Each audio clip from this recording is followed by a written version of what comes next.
Meu nome é Caio Abujade, eu sou médico psiquiatra infantil, especialista em autismo, convidado pela produção da peça Um Estranho Caso do Cachorro Morto para um debate após a peça. O cérebro do paciente com autismo, ele é um cérebro um pouco diferente do nosso. Ele é um cérebro mais hiperexcitado. Funciona mais ou menos assim.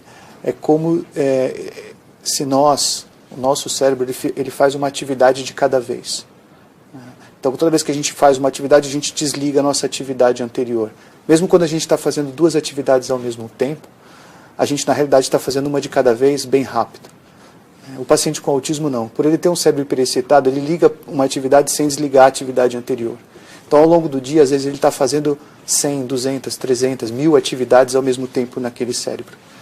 E isso ele faz desde quando ele nasceu. O cérebro dele é assim.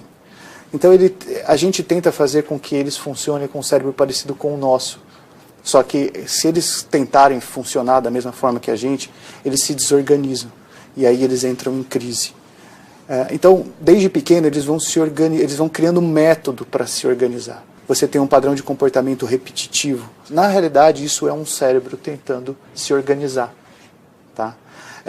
Então, eles sempre voltarem para o mesmo start faz com que eles continuem funcionando de forma adequada naquele mar de estímulos que eles têm. Então, eles têm que seguir uma linha reta dentro desse mar de estímulos. Quando eu coloco um bloqueio nesse comportamento repetitivo, eu peço para ele parar de fazer aquilo, ou bloqueio um ritual, uma rotina, ou até uma estereotipia, ele cai de novo nesse mar de estímulos e aí ele se desorganiza completamente. O cérebro mais imaturo, ele é mais sensorial e mais motor. Por isso, a gente vai ter predomínio de comportamentos repetitivos motores, que são as estereotipias, e sensoriais, que são as hipersensibilidades tátil, gustativa, olfativa, visual, né, e auditiva. E aí, conforme ele vai amadurecendo, esses padrões de comportamento repetitivo eles vão mudando para comportamentos repetitivos que a gente chama de ordem superior, que são comportamentos mais maduros. Então, são baseados em rituais, rotinas, compulsões. E quando o comportamento repetitivo se torna num padrão exemplar, que aí a gente vai ter as habilidades, quando a gente tem uma coisa que a gente chama de insistência na mesmice, que é quando o paciente começa a estudar temas diferenciados. Então, ele sabe tudo sobre astronomia, sabe tudo sobre os animais, sabe tudo sobre os dinossauros.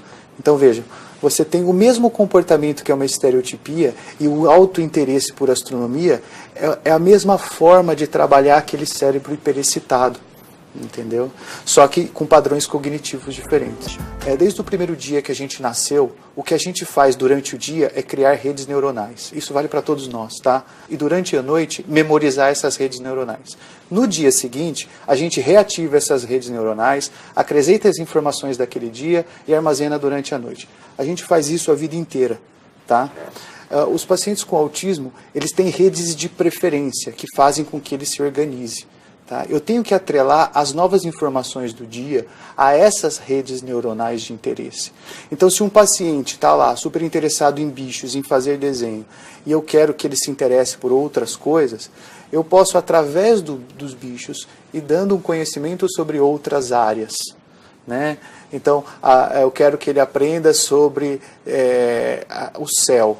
Então eu vou falar que aquele bicho está brincando num lugar ensolarado, que tem nuvens, que tem sol, e aí de repente eu estou falando do céu e deixei os bichos de lado, mas eu estou usando as mesmas redes neuronais. Então nós temos que usar o comportamento repetitivo ao nosso favor e fazer com que ele amplie o espectro de conhecimento em cima desses conhecimentos e dessas situações específicas. A importância de que as pessoas vejam o autista como ele é, e não tentem transformar ele numa pessoa típica, entendeu? Que se a gente conseguir dar para eles o mundo que eles precisam, eles vão se desenvolver super bem. Meu nome é Jorge, eu sou pai de uma menina autista. Eu queria saber se as pesquisas mais avançadas indicam alguma diferença entre as meninas e os meninos que têm autismo. Sim.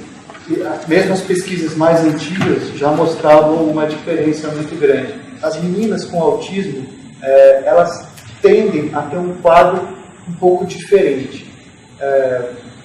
eu estudei que os quadros das meninas são mais graves na teoria. Só que, na prática, eu não consigo ver essa diferença.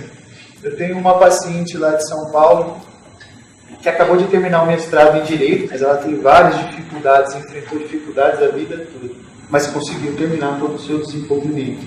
Mas eu gosto de analisar muito o indivíduo, porque se você trabalha as dificuldades daquele indivíduo, ele dá saltos e ele melhora, entendeu? Às vezes a gente não está conseguindo encontrar a dificuldade que aquele indivíduo tem, e às vezes demora muito mais para melhorar. Mas se a gente não fizer essa análise individual, a gente não consegue fazer uma leitura adequada.